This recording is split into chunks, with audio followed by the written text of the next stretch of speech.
2026년 재물운이 좋은 띠는 이미 정해져 있습니다. 사주를 보는 분들은 알고 계실 겁니다. 올해는 병오년 붉은 말의 해입니다. 역학에서 말하는 재물의 흐름이 특정 띠에게 집중되는 해이기도 합니다. 하지만 오늘 말씀드릴 이야기는 돈이 들어오는 이야기가 아닙니다. 자식 때문에 돈이 새는 해, 보증 한 번으로 노후가 흔들리는 해, 명예 하나 잘못 옮겨 평생 후회하는 해에 관한 이야기입니다. 2026년은 이 세 가지 중 하나라도 해당되면 재물운이 아무리 좋아도 손가락 사이로 모래가 빠지듯 흘러가 버립니다. 실제로 지난 한 달간 상담을 오신 분들 중 절반 이상이 같은 고민을 안고 오셨습니다. 자식한테 돈 좀 도와주려는데 괜찮을까요? 하지만 그 질문 뒤에 숨겨진 진짜 마음은 이겁니다. 거절하면 나쁜 부모 같아서요. 이 마음이 진짜 마음입니다. 시작하기 전 2026년 재물운이 좋은 띠 먼저 말씀드리겠습니다. 2026년에 재물 흐름이 가장 안정적인 띠는 세 가지입니다. 소띠 1949년생, 1961년생, 1973년생과 뱀띠 1953년생, 1965년생, 1977년생과 닭띠 1957년생, 1969년생, 1981년생입니다. 이 띠들은 2026년 병오년과 오행상 조화를 이룹니다. 토생금, 금생수의 흐름이 원활하게 작용하면서 특히 하반기부터는 재물의 기운이 점점 더 안정되는 흐름을 타게 됩니다. 하지만 중요한 건 이겁니다. 이 띠들이 아무 행동도 안 해도 복이 저절로 굴러들어오는 띠가 아니라는 점입니다. 오히려 반대입니다. 자식 문제, 가족 문제만 일어나지 않는다면 재물을 그대로 받을 수 있는 띠라는 점입니다. 무슨 말이냐면 2026년은 받는 복보다 지키는 복이 더 중요한 해입니다. 새로 들어오는 돈보다 새어나가는 돈을 막는 게 더 급한 해입니다. 실제로 작년 말부터 올해 초까지 이 세 띠 중에서 재물 문제로 상담을 오신 분들의 공통점이 하나 있었습니다. 본인 잘못으로 돈을 잃은 게 아니라 자식에게 선의로 도와줬다가 문제가 생긴 경우였습니다. 그래서 오늘은 이 띠들이 왜 지켜졌는지, 그리고 어디서 무너졌는지를 실제 사례로 풀어드리겠습니다. 영상 보시기 전에 이 질문에 솔직히 답해 보십시오. 자식들이 잠깐만 짧은 기간만이라며 돈 얘기를 꺼낸 적 있습니까? 명의만 옮겨달라는 말을 들어본 적 있습니까? 보증은 아니지만 왠지 거절하기 어려운 부탁을 받은 적 있습니까? 혹시 그때 이런 생각하지 않으셨습니까? 내가 도와주지 않으면 자식이 힘들어할 텐데. 그럼 나는 부모로서 자격이 없는 건가? 하나라도 그렇다면 이 영상은 남 얘기가 아닙니다. 그리고 지금부터 들려드릴 세 사람의 이야기는 어쩌면 여러분 옆집에서 혹은 여러분 자녀 친구 부모님에게 실제로 일어난 일일 수도 있습니다. 1961년생 소띠 김어르신 이야기입니다. 이분은 평생 보증만큼은 절대 안 선다는 말을 달고 사셨습니다. 젊은 시절 친구 보증을 섰다가 집을 날릴 뻔한 적이 있었기 때문입니다. 그때 받은 충격이 너무 컸습니다. 밤마다 채권자 전화에 시달리고 아내와 매일 싸우고 그 와중에 자식들 학비도 제때 못 낸 기억이 그 기억이 트라우마처럼 남았습니다. 그래서 이분은 다짐했습니다. 다시는 보증 같은 건 절대 안 하겠다고. 세월이 흘러 아들이 장성했습니다. 결혼도 했고 직장도 다녔습니다. 그러다 몇 년 전부터 아들이 사업을 하고 싶다고 말하기 시작했습니다. 어르신은 처음엔 말렸습니다. 사업이 어디 쉬운 줄 아냐? 직장 다니는 게 낫다. 하지만 아들의 의지가 확고했습니다. 결국 아들은 퇴사를 하고 작은 사업을 시작했습니다. 처음 1년은 그럭저럭 괜찮았습니다. 그런데 2년차 되던 해 아들이 찾아왔습니다. 표정이 어둡고 말투가 조심스러웠습니다.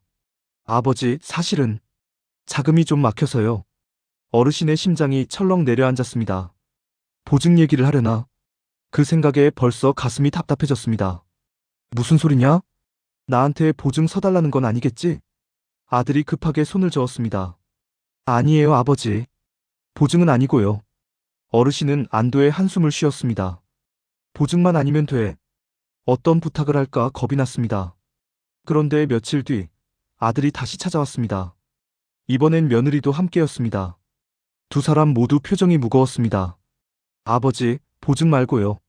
명의만 잠깐 빌려주세요. 아들이 설명했습니다. 사업 확장을 위해 부동산 담보대출이 필요한데 본인 명의로는 한도가 부족하다고 했습니다. 그래서 아버지 명의를 공동으로 넣어서 대출을 받으면 한도도 늘고 금리도 낮아진다고 했습니다. 보증은 아니잖아요. 그냥 명의만 함께 올리는 거예요. 세금이나 이자는 제가 다 낼게요. 며느리도 거들었습니다. 아버지, 1년만 버티면 다 정리돼요. 그때 바로 명예 빼드릴게요. 그 말에 어르신의 마음이 흔들렸습니다. 보증은 아니잖아. 명의만 잠깐 쓰는 거잖아. 그리고 내 자식인데 이것도 안 도와주면 부모가 맞나 생각이 복잡해졌습니다. 답답한 마음에 와이프에게 물었습니다. 여보, 당신 생각은 어때? 와이프도 망설이다가 이렇게 말했습니다. 보증은 아니라잖아요. 명의만 올리는 건데요. 뭐 1년 뒤에 빼준다잖아요. 아들이 그렇게 간절하게 부탁하는데 우리가 너무 매정한 거 아닐까요? 결국 어르신은 결정했습니다. 소형 부동산 하나를 아들 명의와 공동으로 옮겼습니다. 서류에 도장을 찍는 순간 가슴 한편이 무거웠지만 자식 도와주는 거니까 하고 넘겼습니다. 그 순간부터 어르신의 재물운은 서서히 흔들리기 시작했습니다. 처음엔 아무것도 몰랐습니다. 아들이 약속대로 이자도 내고 세금도 냈습니다. 그런데 6개월쯤 지나자 이상한 일이 생기기 시작했습니다. 세금 고지서가 예전과 달랐습니다. 재산세가 갑자기 올랐습니다. 알고 보니 부동산 명의가 추가되면서 종합부동산세 대상자가 된 겁니다. 그리고 대출 이야기가 자꾸 나왔습니다. 아들이 전화해서 말했습니다. 아버지, 이자를 좀 올려 갚아야 할 것 같아요. 이번 달은 제가 자금이 좀 빠듯해서요. 처음엔 한두 번이었습니다. 그런데 점점 잦아졌습니다. 그러다 1년쯤 지나자 아들이 또 찾아왔습니다. 아버지, 죄송한데요. 명의를 1년만 더 쓰게 해주세요. 지금 빼면 사업이 무너져요.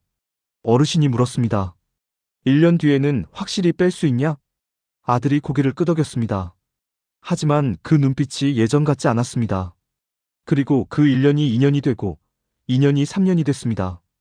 어느 날 은행에서 전화가 왔습니다. 고객님, 연체 내역이 있어서 연락드렸습니다. 어르신은 깜짝 놀랐습니다. 무슨 연체요? 저는 대출받은 적 없는데요. 은행 직원이 설명했습니다. 고객님 명의로 담보대출이 설정돼 있습니다. 공동 명의자시라 책임이 있으세요. 그제야 어르신은 깨달았습니다. 보증은 안 섰는데 내 인생이 보증처럼 묶였구나. 그날 저녁 아들을 불렀습니다. 이게 무슨 일이냐? 이자는 네가 다 낸다며? 아들이 고개를 숙였습니다. 아버지, 죄송해요. 이번 달만 좀 힘들어서요. 다음 달엔 꼭 정리할게요. 하지만 어르신은 알았습니다. 이 문제는 다음 달에도 그 다음 달에도 해결되지 않을 거라는 걸 말입니다. 어르신이 이렇게 말했습니다. 보증은 안 섰는데 내 인생이 보증처럼 묶였어 하고 후회하고 후회했습니다. 2026년 재물운이 좋은 띠 중에서는 특히 조심해야 할 부분은 명예 이전은 보증보다 위험한 선택이 됩니다. 그리고 2026년은 돈보다 책임이 먼저 따라오는 해입니다. 명의는 곧 책임입니다. 종이 한 장에 도장 찍는 순간 그 부동산의 세금, 대출, 법적 책임이 모두 따라옵니다. 공동은 곧 분쟁입니다. 처음엔 함께라는 말이 좋게 들립니다. 하지만 문제가 생기면 누구 책임이냐는 싸움이 시작됩니다. 가족은 곧 감정적인 문제로 나타납니다. 남이라면 법대로 하면 됩니다. 하지만 자식이라면 법적으로는 권리가 있어도 감정적으로는 말 한마디 제대로 못합니다. 특히 자식과 엮인 명의는 돌려받기 가장 어렵습니다. 왜 그럴까요? 자식은 조금만 덜을 반복합니다. 1년이 2년이 되고 2년이 5년이 됩니다. 그 사이 부모는 늙어가고 자식은 그 명의에 익숙해집니다. 그리고 문제가 생겼을 때 부모는 말을 못합니다. 자식 힘들게 하는 나쁜 부모가 되기 싫어서입니다. 실제로 명예 분쟁으로 법원까지 간 사례 중 70% 이상이 가족 간 분쟁입니다. 그리고 그중 절반은 부모와 자식 간의 명예 문제입니다. 2026년 재물운이 좋은 1953년생 뱀띠 박명숙 어머님의 이야기입니다. 이분은 원래 재물 감각이 좋은 분이었습니다. 젊은 시절부터 저축을 꾸준히 했고 부동산도 적절한 시기에 사고 팔았습니다. 그래서 노후 준비가 남들보다 탄탄했습니다. 이분에게는 아들이 하나 있었습니다. 늦둥이로 얻은 아들이라 더욱 애지중지 키웠습니다. 아들은 착했습니다. 공부도 잘했고 대학도 좋은 곳을 나왔습니다. 그리고 순탄하게 결혼도 했고 손자도 낳았습니다. 어머님은 만족스러웠습니다. 내 인생 성공했다고 생각했습니다.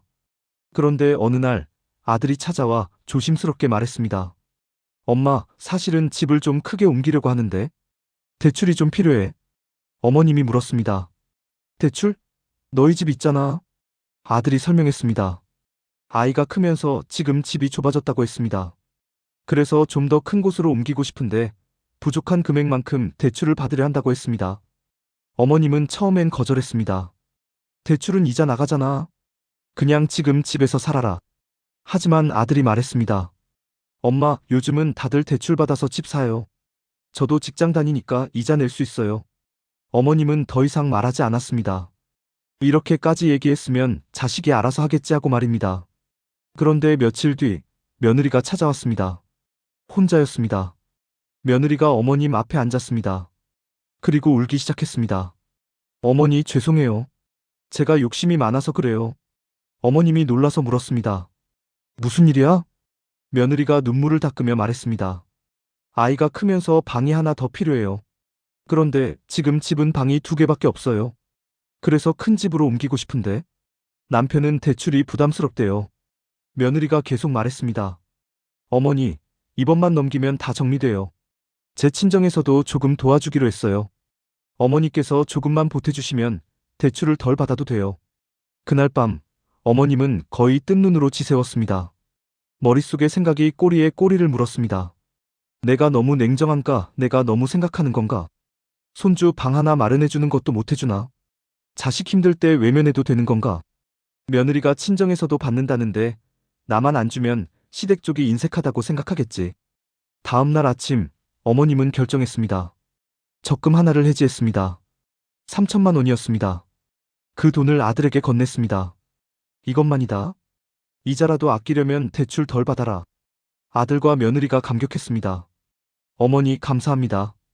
평생 은혜 잊지 않을게요. 어머님은 흐뭇했습니다. 역시 자식 좋은 일 해주는 게 부모 행복이지. 문제는 돈을 준 이유였습니다. 처음 한두 달은 괜찮았습니다. 아들 부부가 자주 찾아왔고 고맙다는 말도 자주 했습니다. 그런데 3개월쯤 지나자 분위기가 달라졌습니다. 전화가 뜸해졌습니다. 예전엔 일주일에 2~3번 통화했는데 이제는 2주에 1번 정도였습니다. 어머님이 먼저 전화하면 아들이 말했습니다. 엄마, 바빠. 나중에 전화할게. 그리고 며느리는 만나면 이전처럼 반갑게 대하지 않았습니다. 어색한 기류가 흘렀습니다. 어느 날 어머님이 궁금해서 물었습니다. 새 집은 잘 살고 있니? 아들이 짧게 대답했습니다. 네, 잘 살아요. 어머님이 더 물었습니다. 대출 이자는 많이 나가니? 그러자 아들의 표정이 굳었습니다. 엄마, 그 얘기는 왜 해요? 제가 알아서 할게요. 그 말투에 어머님은 깨달았습니다. 아, 내가 돈 이야기를 꺼내면 안 되는 사람이 됐구나. 그 뒤로 어머님은 돈 이야기를 입에 담지 않았습니다. 하지만 마음속에는 응어리가 생겼습니다. 그리고 6개월쯤 지났을 때 어머님이 건강이 안 좋아서 병원에 입원했습니다. 아들에게 전화했습니다. 민수야, 엄마 병원에 입원했다. 아들이 놀라며 물었습니다. 어디가 아프세요? 어머님이 설명했습니다. 그리고 조심스럽게 말했습니다. 병원비가 좀 나갈 것 같아서. 엄마가 예전에 준 돈 중에서 조금만 돌려받을 수 있을까? 전화 너머로 침묵이 흘렀습니다. 그리고 아들이 말했습니다. 엄마, 그 돈은 저희 집 사는데 다 들어갔잖아요. 지금 돌려드릴 수가 없어요. 어머님이 말했습니다. 아니, 전부 달라는 게 아니라 급한 대로 조금만. 아들의 목소리가 차가워졌습니다. 엄마, 그럼 처음부터 왜 주셨어요? 주고 나서 돌려달라고 하면 어떡해요? 그 말에 어머님은 더 이상 말할 수 없었습니다. 전화를 끊고 어머님은 혼자 중얼거렸습니다. 돈이 문제가 아니라 그 뒤로 엄마가 약자가 됐어. 이렇게 2026년 재물운은 돈을 잃는 해가 아니라 위치를 잃는 해가 될 수 있습니다. 이렇게 사연에서 볼 수 있듯이 앞을 내다보고 잘 결정을 내리셔야 됩니다. 이번에는 올해 재물운이 좋은 1969년생 닭띠이신 이창수 어르신의 이야기입니다. 이분도 자식에게 같은 부탁을 받았습니다. 아들이 결혼 준비 중이었습니다. 신부 쪽에서 전세금을 요구했습니다. 금액이 만만치 않았습니다. 아들이 어르신을 찾아왔습니다. 아버지, 전세금이 좀 부족해요. 도와주실 수 있으세요? 어르신은 아들을 바라봤습니다. 그리고 이렇게 말했습니다. 얼마나 부족한데? 아들이 금액을 말했습니다. 5천만 원이었습니다. 어르신이 물었습니다. 너 지금 저축은 얼마나 했니? 아들이 대답했습니다. 3천만 원 정도요. 어르신이 다시 물었습니다. 그럼 나머지는 네가 어떻게 마련할 생각이야? 제가 부복하기 때문에 아버지께 부탁드리는 거예요. 라고 아들은 말했습니다. 어르신은 잠시 침묵했습니다. 그리고 천천히 입을 열었습니다. 아빠, 엄마 돈은 우리가 살아있는 동안 쓰라고 있는 거다. 아들의 표정이 굳었습니다. 그게 무슨 말씀이세요? 어르신이 차분하게 설명했습니다. 우리도 앞으로 살 날이 20년, 30년 남았다. 그동안 병원비도 들고 생활비도 필요하고 무슨 일이 생길지도 모른다. 그 돈을 너한테 주면 우리는 어떻게 살라고? 아들은 서운해하며 울먹이듯이 말했습니다. 그럼 저 결혼하는데 아버지는 그것도 안 도와주시려고요? 어르신이 고개를 저었습니다. 도와주는 것과 우리 노후를 넘기는 건 다르다. 너 지금 3천 있잖아. 그걸로 일단 시작해. 그리고 부족한 건 네가 벌어서 채워. 그게 어른이 되는 거다. 아들이 서운한 표정으로 물었습니다. 다른 집 부모들은 다 도와주던데요. 어르신이 단호하게 말했습니다. 다른 집은 다른 집이고 우리 집은 우리 집이다. 그리고 다른 집 부모들이 나중에 어떻게 됐는지 너는 아냐? 아들은 더 이상 말하지 못했습니다. 처음엔 아들이 서운해했습니다. 결혼식 날까지도 어르신을 제대로 쳐다보지 않았습니다. 하지만 1년쯤 지나자 아들이 먼저 찾아왔습니다. 아버지, 그때 말씀 이제야 이해가 돼요. 어르신이 물었습니다. 무슨 일 있었어? 아들이 말했습니다. 제 친구 하나가 있는데 부모님한테 돈 받아서 집 샀거든요. 근데 요즘 집값 떨어져서 손해봤대요. 그런데 부모님한테 돈 돌려드릴 수도 없고 그렇다고 부모님이 돈 달라고 하시면 또 줘야 하고 완전 얽혀있더라고요. 어르신이 고개를 끄덕였습니다. 그래, 그렇게 부모와 자식 간에도 돈으로 얽히면 관계가 복잡해진다. 아들이 계속 말했습니다. 저는 부모님 돈 안 받았으니까 제 인생은 제가 책임지는 거잖아요.